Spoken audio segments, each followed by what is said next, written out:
learning, but there are no experts in this because it is new and unique and challenging.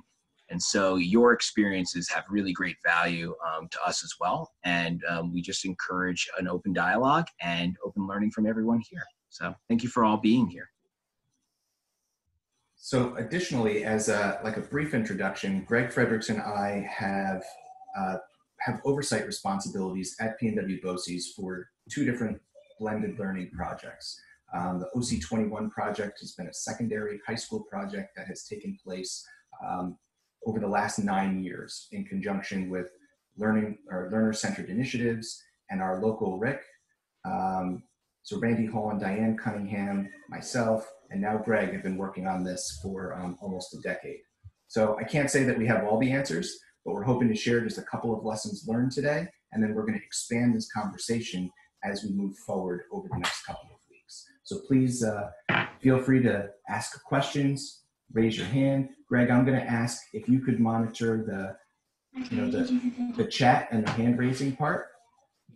And then I'm going to try and share my screen and jump right into what we're going to share with you today.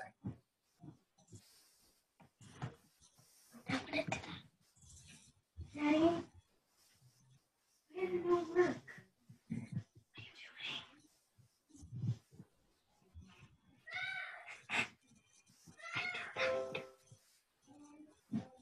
All right, and the tab is up where I can't click on it. So You're do it like that. Turn the video off. So again, I ask if you have your mic live, just to keep it on mute. And all right, here we go. So essentially, again, my name is Greg Brown. I'm here with Greg Fredricks. We're going to talk a little bit with you today about an introduction to online learning and some of the lessons that we've learned from our OC21 program, which has been a high school program that has had hundreds of students through in the last 10 years. We also oversee a learning technology grant where we're developing courses currently. So it's pretty interesting that many of our teachers just started teaching their online courses about a month and a half ago. And now we had a check-in with them the other day, and they feel fairly confident that they've gone from kind of new at this to having some of the highest level of expertise in their district. So it's really interesting how we can go from feeling like newbies to holding some of this information and expertise. So just to kind of share with you something that is a draft, but to navigate some of the progressions or the terminology as we see it for online and blended learning, there's a lot of this that's happening in your districts already. And what you can see is that, it can range from recommended optional learning activities all the way through blended learning where you're having instruction online and instruction face-to-face. So to give you a sense, depending on where you are in your district or in your own personal journey here, we're seeing many districts are starting out with an asynchronous, meaning at different times and in different places, that they're giving students options to keep on learning where appropriate with resources. This is optional. This can be in print form like packets, or it can be on a web page or in a folder. We also have the required independent tasks. What's a little bit different about this is that it's focusing on continuing student learning in relation to specific grades or courses, not just abilities. It can be self-directed. It can take the form of projects or assignments. These assignments can be optional or required. They're tied to specific learning objectives. They can be independently completed and done at different times in different places. And we see these taking place, again, with printed packets, web pages, and oftentimes Google Classroom. And this supports the existing curriculum that you're teaching. Online learning, or instruction that happens online, is when we have students that are continuing their learning in relation to their specific grades and courses, much like the required independent tasks. It's required this time. It's specific to their learning objectives or standards. They can do it independently and in groups at different times and in different places. It's done online and often utilizes a learning management system like Schoology, Canvas, Blackboard, Overworld, something like that. It augments or replaces some of your existing curriculum. And then the last piece is blended learning. And that's where instruction is happening face-to-face and online. And it's not just instruction face-to-face and learning online. The instruction is actually happening online too.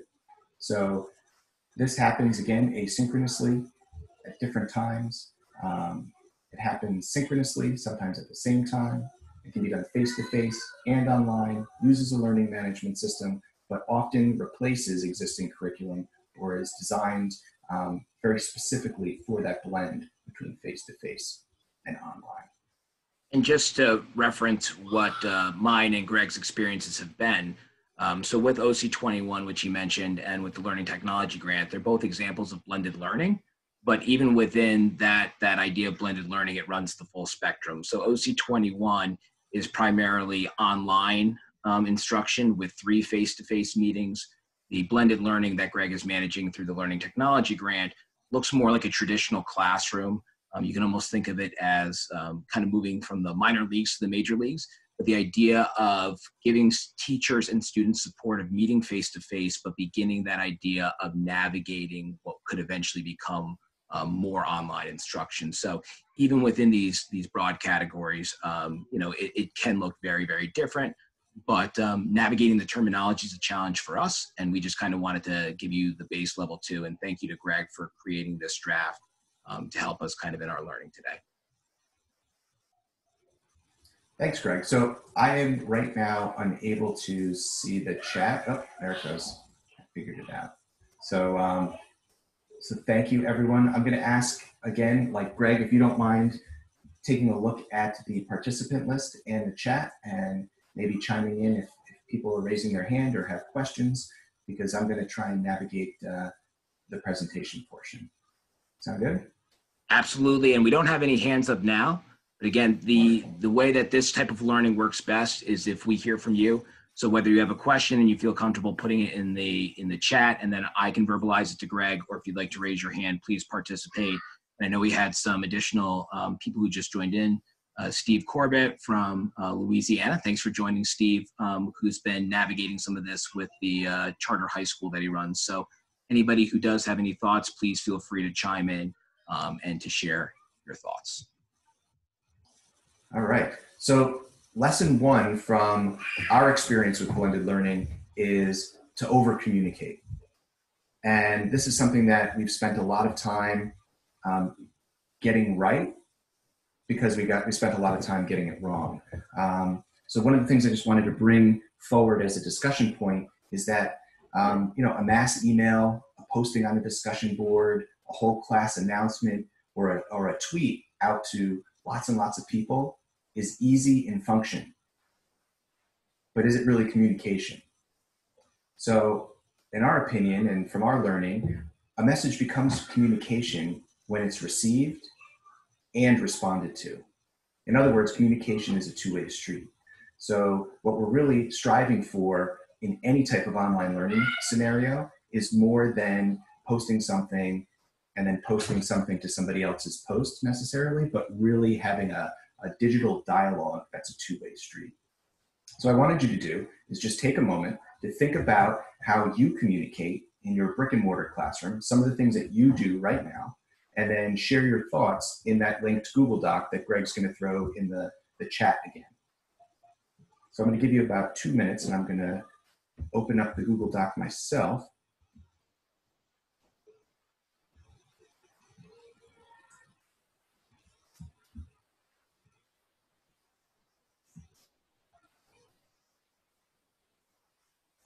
And if we could, just share some of the ways that you communicate, keeping in mind that we're defining communication as two-way in your brick and mortar class now. We'll give you about 2 minutes to do that.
If anybody's having any technical issues, feel free, if you go to the chat function where it says to, and then it says everyone, if you have any personal issues in terms of kind of navigating through this, toggling back and forth, or just having issues with Zoom, if you go to where it says everyone and you press the drop-down menu, it should allow you to reach out directly to me if you need to, or you can just post Greg, help me right in there, and I will connect with you and assist you as best as we can.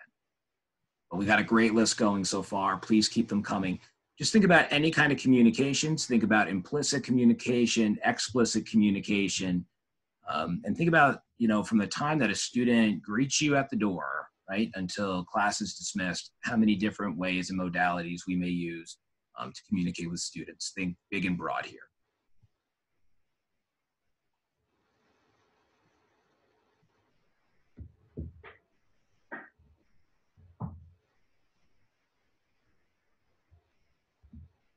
All right, I'm going to give everybody about 30 seconds to finish up adding some items to this list. I know that we've had some additional people join the chat, so that's wonderful. So again, what we're looking at is taking a moment to think about how you communicate in your brick and mortar classroom and kind of share some of your thoughts.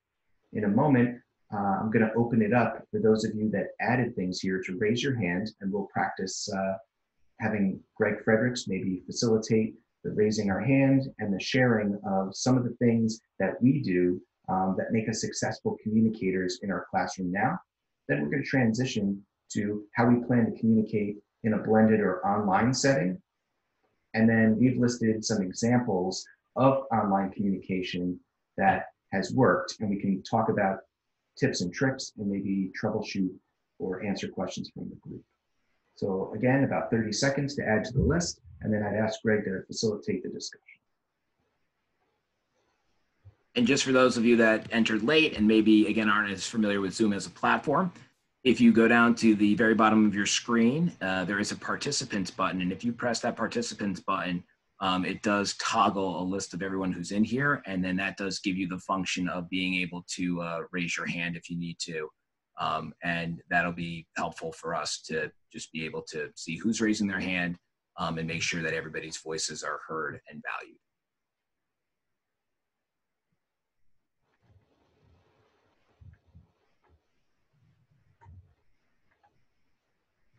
All right, so let's do a share out.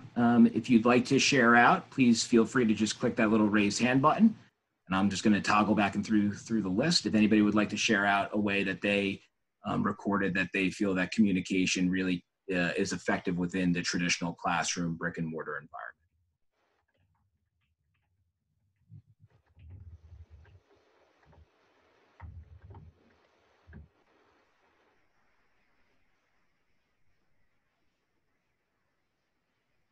Anybody at all feel like sharing out? Again, I know that this is a new experience for many of us. I know that Greg and I both have wonderful speaking voices, but we would like to hear the many voices that are in the room. Would anybody like to share out where they've found success in terms of communicating with students? And if you're shy, it's okay. All right, I'm gonna go and I'm gonna read. Hey, Greg. Yep. Hey, it's Steve Corbett here. How you doing? Good, Steve. Thank you for jumping in. I appreciate it.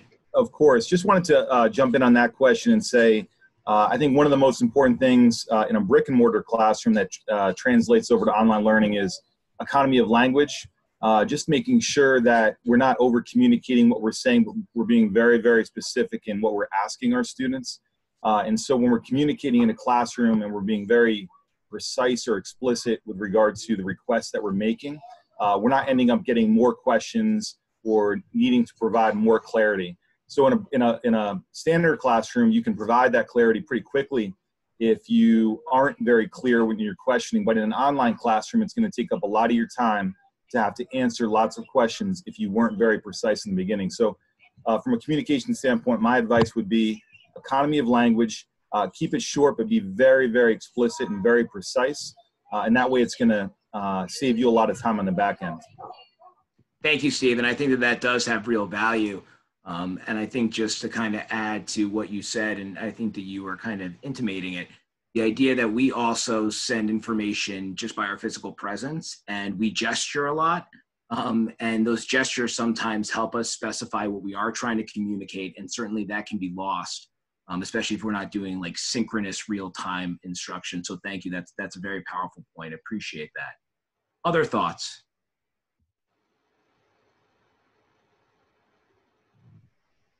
All right, so then, go ahead. So I think that that's like the most intuitive part, and this is where blended and online learning really becomes different. Some of the things that we do innately or skills that we've developed over time that are automatic. To Steve's point, we need to just be very explicit and direct about them because it doesn't always translate over. So I guess I'm curious if we could kind of do just a whip around quick and people could raise their hands, jump in, but how are some of the ways that this week you've communicated with your students or families? And then what are some things that you might choose or you're thinking about doing to communicate moving forward? We can collect that both out loud and in that shared Google Doc.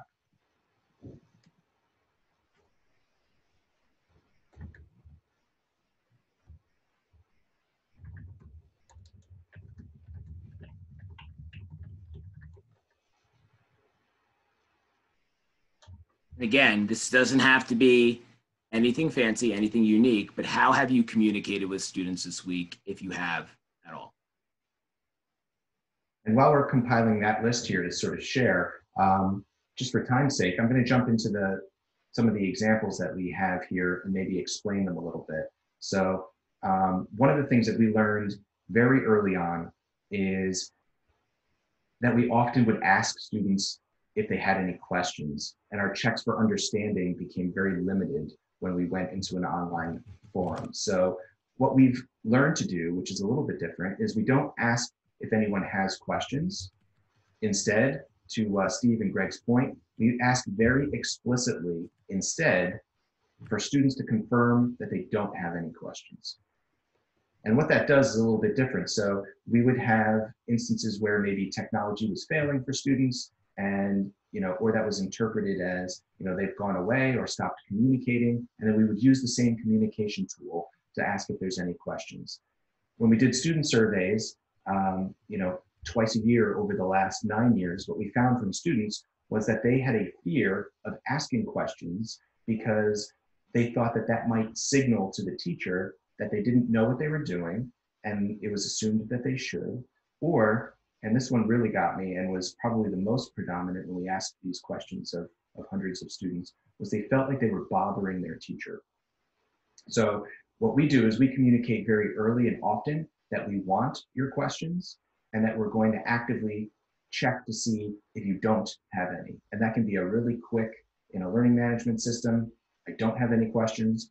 In a more manual setting, it might be something where they send you an email. To Steve's point, let's not overload our email boxes. So a tip and trick would be to start a shared document like this and allow students to put their name and say the question they have or no question. But don't assume they don't have questions just because they didn't ask. I'm going to call on Scott. Scott's got his hand raised in. Go ahead, Scott. Good morning, everyone. Scott Wynn from Eastchester. Just want to give a little shout out first to all the Eastchester teachers that are on here. I really appreciate you guys jumping on and doing some pre-PD. I've been hearing from teachers all week who have, been communicating with students in really great ways, whether it be, kind of traditional through email, through their Google Classrooms, through our online, student management system, but also some teachers who got all of their students on Twitter and are communicating through Twitter and some different ways through there. So I think it's great to see a variety. Some of our elementary teachers have been writing letters and notes to their students and going, kind of old school, which is great as well. Nothing like receiving a letter in the mail from your teacher as well. So I think we're seeing a lot of great communication, which I'm very proud of. Thank you for sharing, Scott. And I don't want to jump ahead, but this is going to play a big role in it. So I think what Scott kind of infused in his conversation just now is the idea of those relationships and how leveraging those relationships is key here. And we definitely are going to talk about the idea that relationships do play a very large role in making students comfortable in terms of saying, hey, I have a question, I feel comfortable in asking you. So thank you, Scott. Great point, Greg and Scott. I think the next 2 points are kind of self-explanatory, right? Another thing that can help us communicate well is by communicating with an exemplar. So, giving students a concrete example of either previous student work that was in alignment with the standard, or by creating student work aligned to the standard ourselves as an exemplar.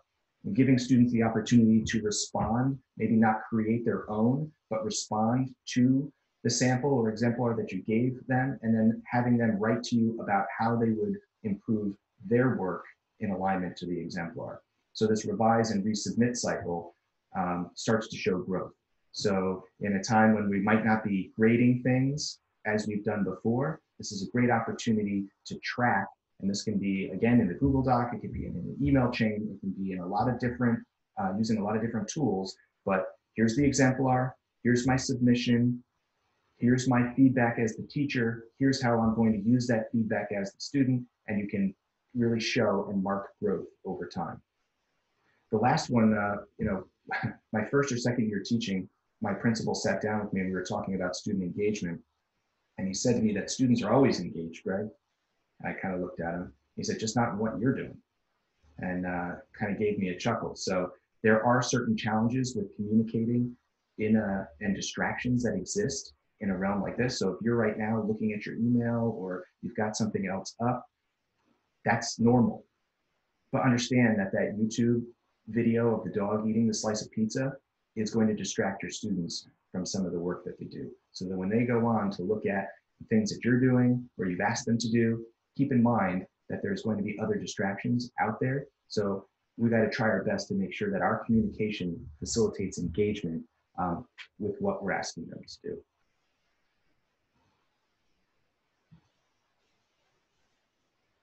Okay. Go ahead. We have a hand up from Susan. Go ahead, Susan.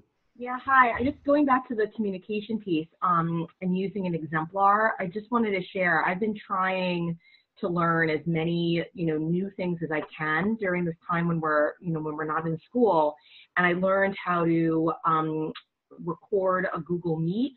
And apparently, if you're using Google Meet and you record the meeting, it gets uploaded immediately into your Google Drive, and then you can share it through Google Classroom. So I tried one last night. It was only about 30 seconds. It was, pretty awful, bad lighting, like made all the mistakes. And I posted it, and I actually had a teacher write to me this morning and say, thanks for showing that you're not completely perfect with the technology, which I thought was really powerful, that, I guess she was feeling that everyone knows how to do this and she doesn't, where, I posted my roughest, practice with the new technology myself. So, trying to encourage, everyone to try to learn something new during this time. Thanks so much for sharing, Susan. And I think that is, part of this is the idea that even if we are somebody who's operating, I'm not going to name specific names, but we have teachers within our blended learning or OC21 program that are suddenly finding that they're not teaching a singular course in this method, but they're teaching multiple courses. And they're realizing that it's pulling them in a lot of different directions, and they're feeling that stress from that. And they're suddenly feeling that they do have, things to also learn. So I think being humble and honestly engaging with other people and sharing best practices is going to be super valuable as a community. So thank you for sharing. Hey, Greg, could I have you please share the Google Doc one more time? And I apologize, I've just opened the chat window again, and I see there's been a couple of different questions from others out there about writing in that. So sure. What you're seeing is my desktop on the screen. So if you're trying to click on the image on the screen and it's not working, that's why. What you're going to need to do is go to the chat, click on the link that Greg's going to put up right now, and that link will take you to your own Google Doc that you're going to open that you can collaborate with us on. I think it's a really great example of what I thought was good communication that was not explicit enough and led to confusion. So, imagine that your students are going to experience the same things we are. So I'm going to go. And this document, I'm sorry, this document will stay live. So as we go forward and as you engage in this process, if you come across best practices, you'll all have continued access to it. But we encourage you to, beyond this session, continue to add to it. Your thoughts, please. Yeah, so lesson 2 for us was don't rely on the things that make you a great teacher in your physical classroom. And this was probably the most psychologically difficult piece for our blended and online teachers, was the things that made them really good in the classroom were not translating over. And, you know, they felt discouraged at first. And they felt like, wait a minute, you know, maybe it's the tool, maybe it's my ability to use the tool. Why am I not getting the same results? So really very interesting. I want you to just take a moment to think about, you know, what makes you that amazing classroom teacher? I mean, are you the one that has the eyes in the back of your head and you can monitor everybody while multitasking? You know, are you like really good at reading the room? You can tell when somebody's got it and when somebody doesn't. You can see those light bulbs going off over someone's head. You know, maybe you have that like killer look where you turn around and all you have to do is raise that one eyebrow and people get back in line. So take a moment and think about those moves that you've perfected that make you an amazing teacher in front of your classroom of kids. And let's just take, again, about 2 or 3 minutes, use the link from the chat, add your comments. What are the things that you could identify about yourself that are like the moves that make you an amazing teacher in front of a classroom of kids?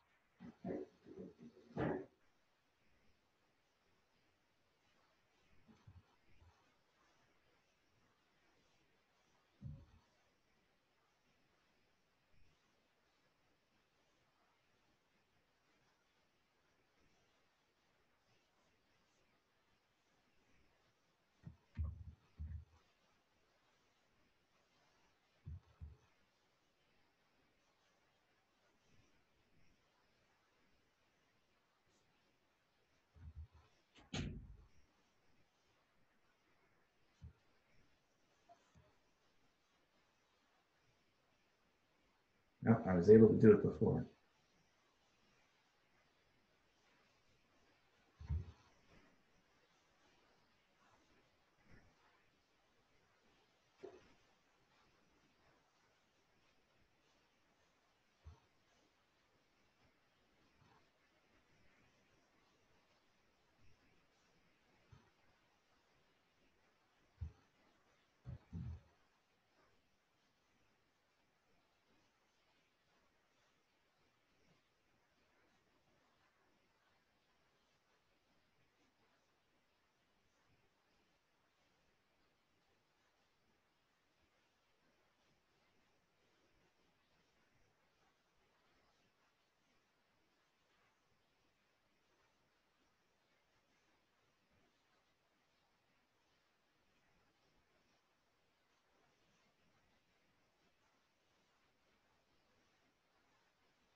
So I'll give you guys another 30 seconds or so to collect your thoughts in our Google Doc. Again, the link is in the chat. You can open up your own page. You can see it on my screen as it's developing now. But yeah, a lot of really good things that we use in our classrooms right now, the skills that we have.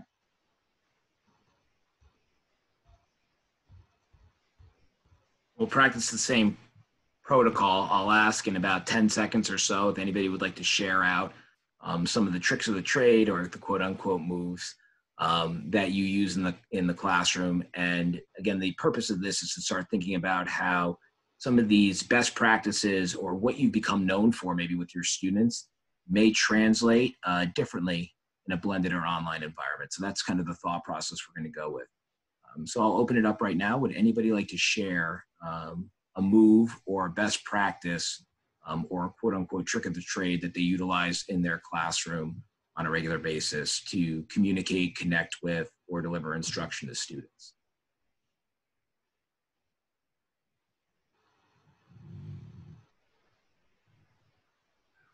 Anybody would like to share?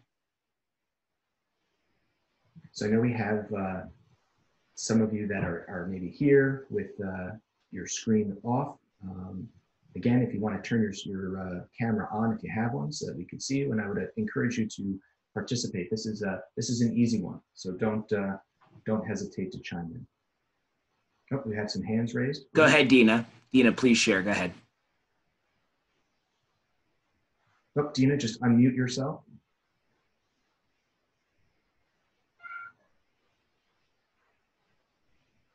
Sorry. Hey. That's all right. How are you guys? Thank you so much for doing this. Sure. I think I miss this the most when you have those little moments where you can like tune in to something that sometimes is unexpected, but it has a big impact. I like to call it kind of living in the moment, or you could build on something that someone said, or maybe you've misheard something and you can turn that into like, I'm not a perfect person, but this is how I heard it, or this is what I saw.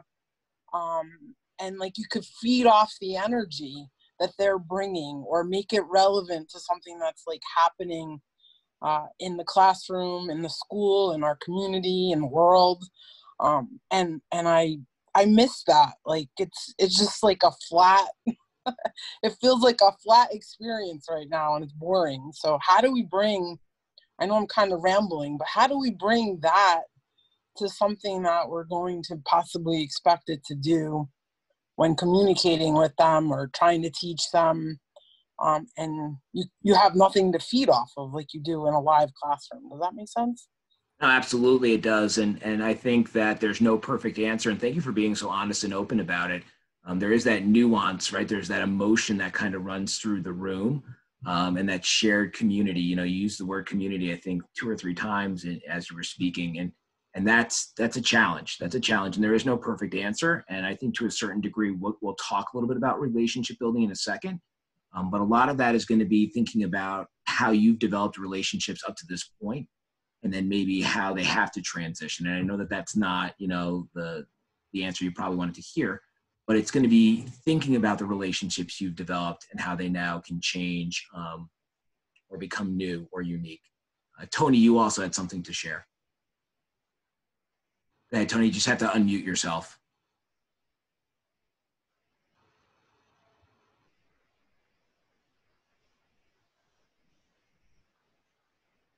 Go right down to there you go. Perfect. Oh, there you go. Well, that was what I was going to say.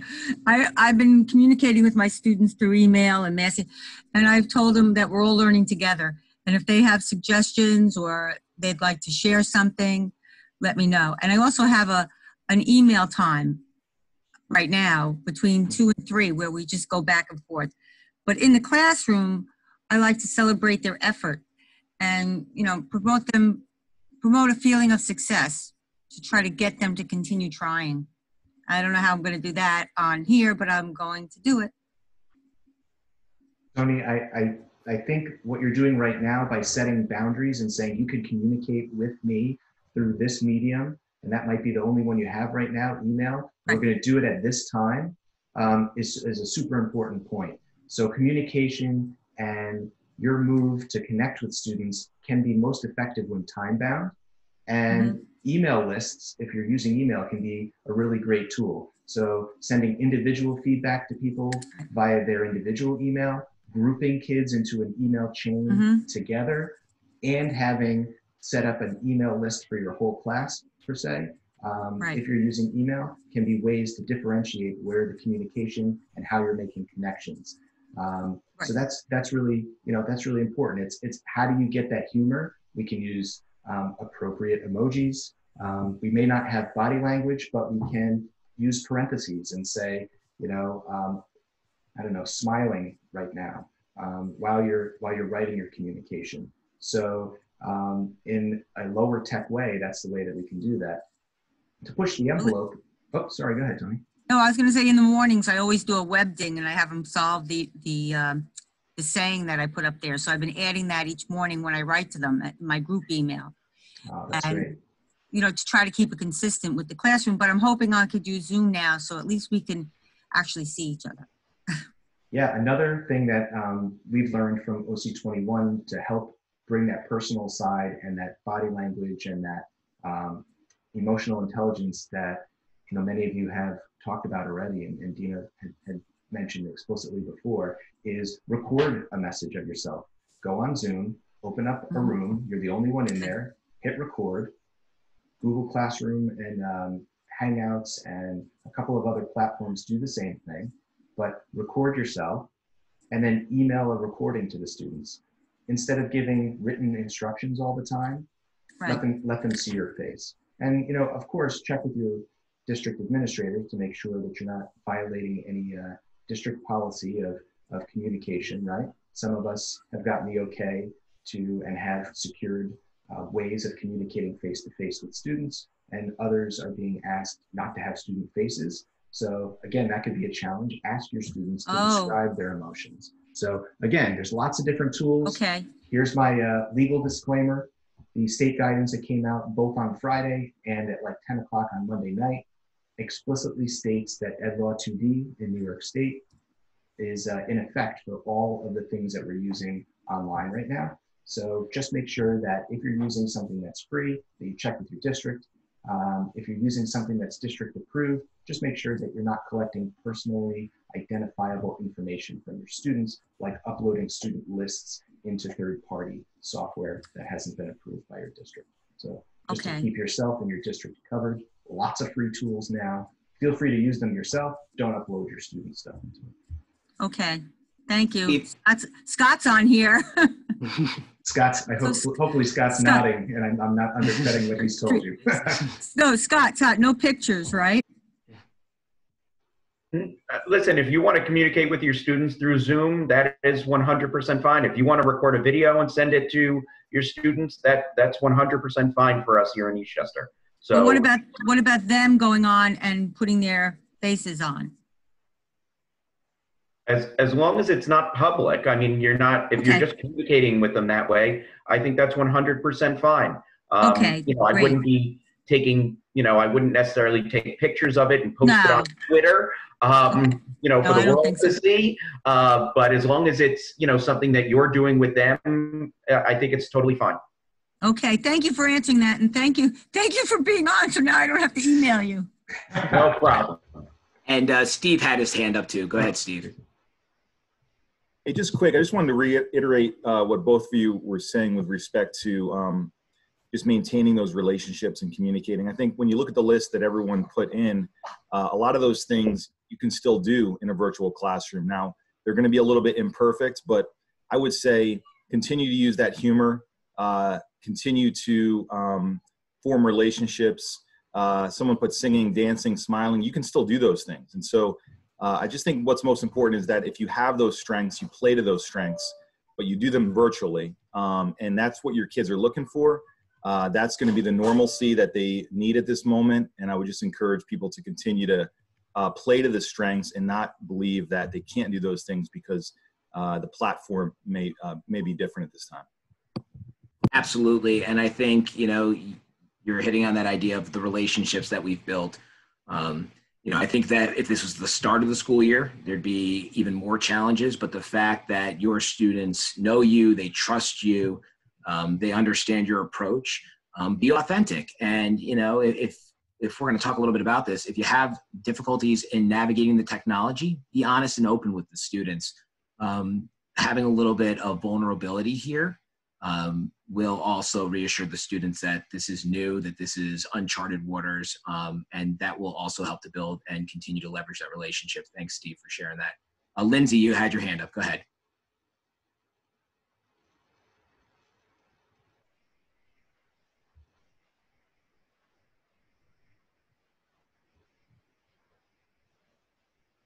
All right, Lindsay, if you'd like to share, just unmute your mic and then we could all hear you.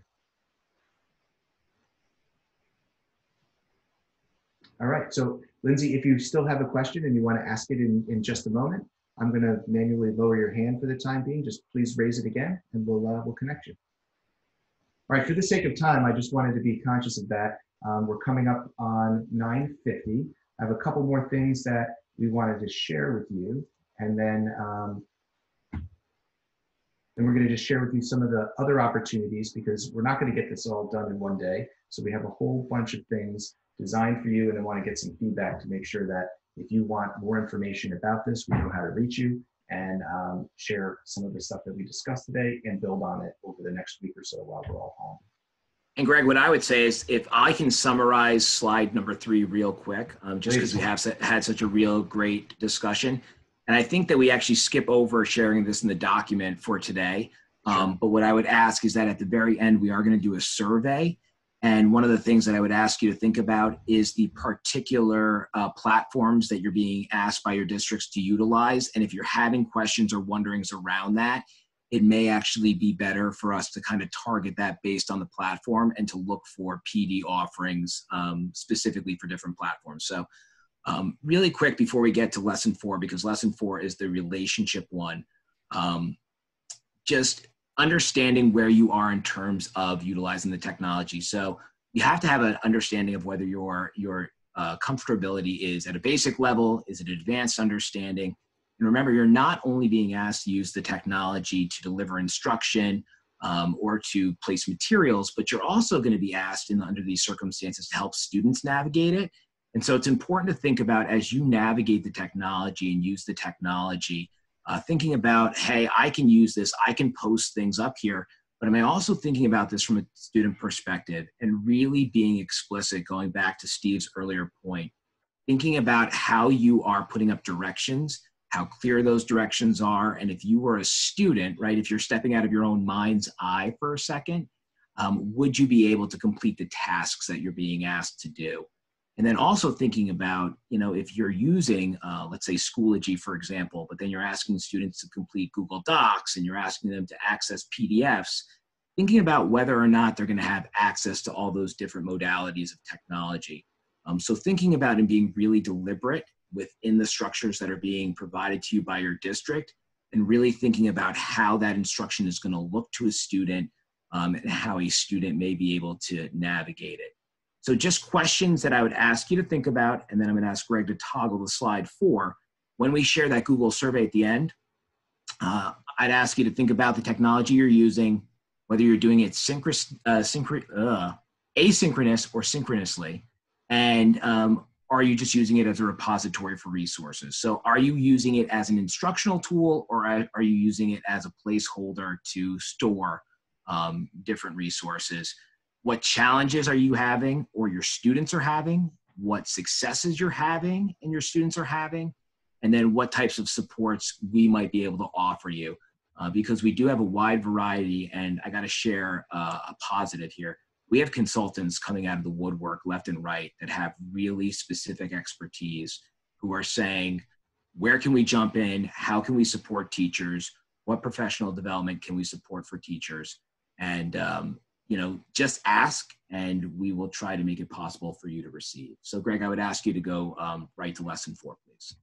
Okay, so lesson 4 is that it's always been about relationships. I saved this one for last, but we could very easily have tackled this one first, because everything that we've done or talked about so far is predicated on the fact that we have good, healthy, and strong relationships with our kids. So the things that I want you to think about right now is, how do you know when a student is having a good day or a bad day?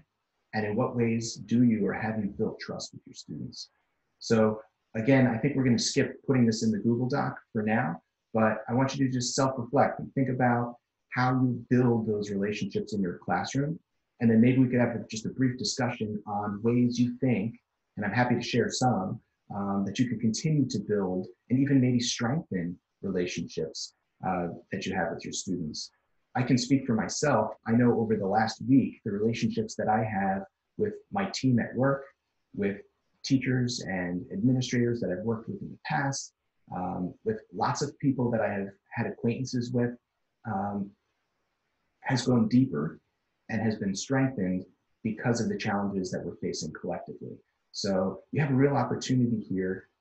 Don't shy away from your goal of strengthening the relationships that you have with your students during this time. So just take a moment, reflect, and then maybe we could raise our hands and just share some ideas about how we might continue to build and even strengthen the relationships that we have with our students.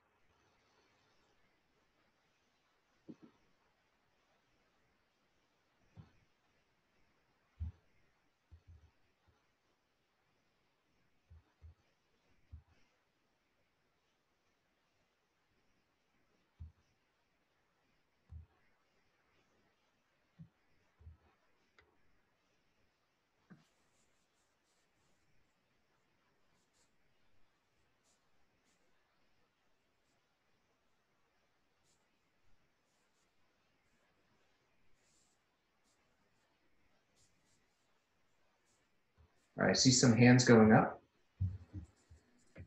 So Tony, do you want to go first? Well, I've been communicating with the kids online, through email, and they write little journal entries and I write them back. And one of the little girls said that she's very worried about her mom because she works in a hospital. And I just thought that was a nice, it was a way that she was sharing her feelings and her concerns. And, I wrote her back and tried to build her confidence that things would be fine. But it's just sometimes the children just need to share their thoughts because it's so stressful for them right now. Yeah, that's really true. Our students are trying to meet these challenges right now without some of the supports that they have had up until like last week. So helping them navigate that is super important. And I just wanted to add one additional piece and I've shared this with a group of leaders. I've shared this with anybody who listened. As we strive right now to try and do more for our kids, we also need to be conscious. If I was going to put lesson 5 on here, I would put less is more. So give yourself time to learn how to do this. Understand that the feedback loop is going to be longer and that you're not the only one necessarily communicating with your students or families.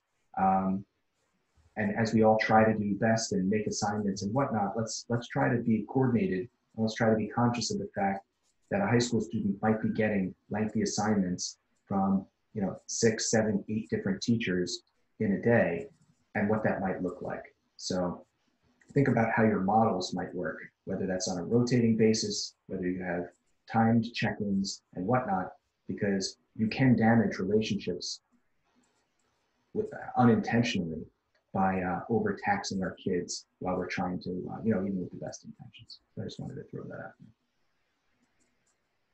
Good point. I did just throw up into the group chat the form. Again, this is a form where we're asking what your professional learning needs are at this point. And again, really value the idea that we had so many voices here today, and it speaks to the community of educators that we have in the region and honestly across the country. I'm also going to share another additional link because we do have so much expertise in this region and across the country. I'm going to share an additional Google link. The first one, the one that's posted right there right now, is for this particular session. And again, think about the technology that you're doing, think about the successes and the challenges you're having, and please kind of share that with us. But because we do have so much expertise in this region as well, I'm going to share an additional Google form, which would ask if you'd like to actually lead PD.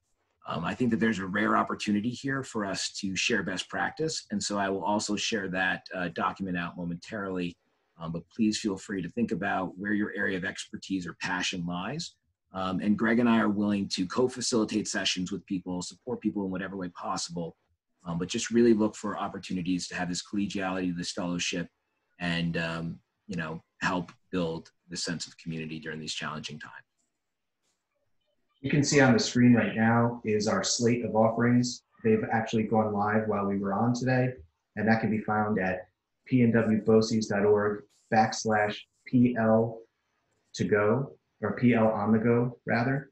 And I put the link to this placemat that is found on that site. And these are some of the things that educators from our region have reached out and we've been able to put together. We're going to be having a coffee and conversation every morning just to share bright spots and network with people for about a half hour every morning. Greg Fredricks is going to facilitate that. We have Star Saxton, the author, coming in 9 o'clock on Monday morning to talk with us a little bit about assessments and then discuss how these types of assessments might look in an online format. Using online software, meeting software with Jen Wilson, leading without loneliness, relational leadership as guidepost with Fred Endy. We also have some of our collegial circles that are meeting from BOCES. On Wednesday at 1 o'clock, Peter DeWitt is going to be coming in and is going to be just chatting with leaders and classroom leaders about the ideas of being activity rich and impact poor. I think this topic is particularly pertinent right now as many of us are assigning a lot of activities. How can we make sure that those activities are of high impact? And so on. So you can join Paul Fanuelli on Thursday for overcoming uncertainty with a forever mindset. if you want to learn more about online learning, the consultants that we work with for our online learning are Dr. Diane Cunningham and Randy Hall. On Wednesday at 9 o'clock, we'll be sharing a simple model for online lesson design, the 4-part model. So these are just some of the offerings. I'd encourage you to share your information in the Google Doc that Greg shared with us. Be patient with us as we work to make this right-sized and get the timing right. I know I've run over, and we're going to keep this room open for discussion as long as you would like, but if anyone needs to jump out or wants to join a different session that's happening at 10 o'clock, we totally understand. So we're going to open it up at this point for just any final thoughts, questions, or things people would like to discuss.